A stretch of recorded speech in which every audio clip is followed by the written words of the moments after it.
Real Russia, as you're often told here, isn't found in the biggest cities. For that, you've got to turn up the car radio and hit the road. Leave Moscow and St. Petersburg for smaller places where Vladimir Putin's support runs higher. So we've chosen the town of Uglich, 4 hours from the capital.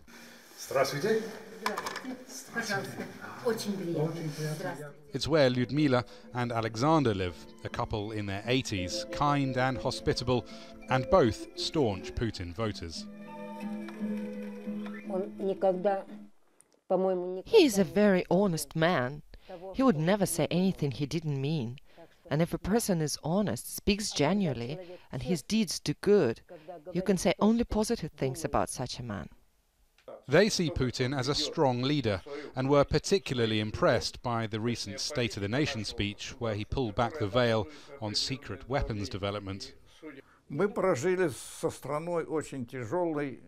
lived through a tough history with this country.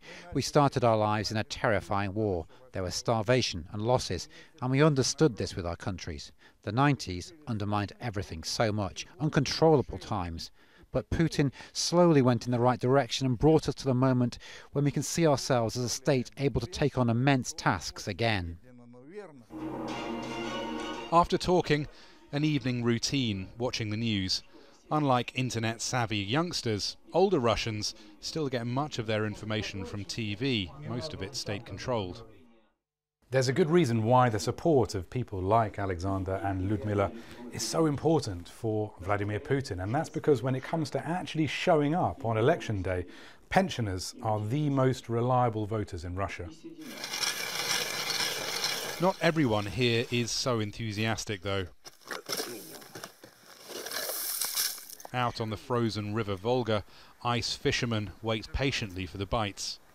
But when it comes to the elections, NIKOLAI isn't impressed with the quality of the catch. Whom to vote for? There's no choice, no candidates. I think I'll vote for Putin. I'd like him to catch the thieves and mend our roads.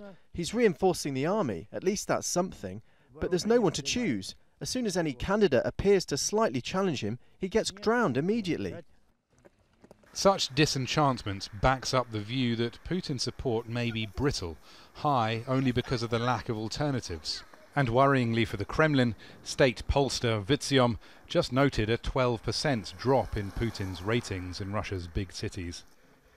But Alexander and Lyudmila's allegiance is steadfast.